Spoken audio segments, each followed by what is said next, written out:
Comme pour plusieurs autres aliments, les différentes marques de thon surgelé doivent afficher le contenu nutritionnel de leurs produits sur leurs emballages. Mais peut-on vraiment s'y fier? Les analyses réalisées sur du thon vendu en épicerie amènent à avoir de sérieux doutes à ce sujet. Sur 13 échantillons testés, 9 avaient un taux de sel plus élevé que ce qui est indiqué sur leur emballage.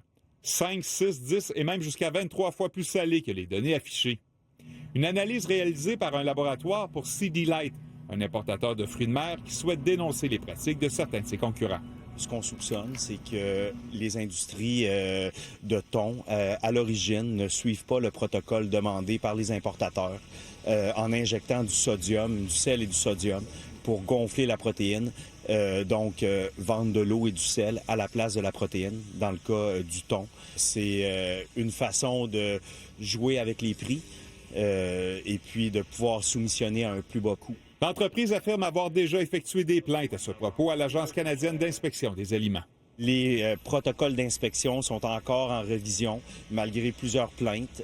On n'est pas capable d'avoir l'heure juste. Les résultats de ces analyses surprennent, mais surtout préoccupent la docteure en nutrition Isabelle Huot.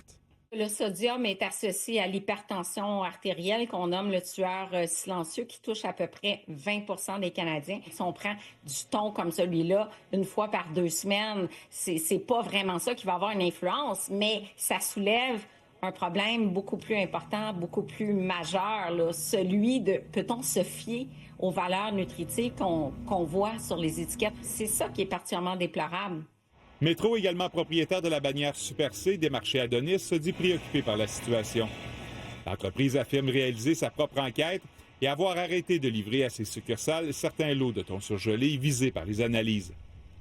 L'Agence canadienne d'inspection des aliments, elle, confirme avoir reçu des plaintes à ce sujet et dit analyser le tout actuellement. José Lagagnère, TVA Nouvelles, Québec.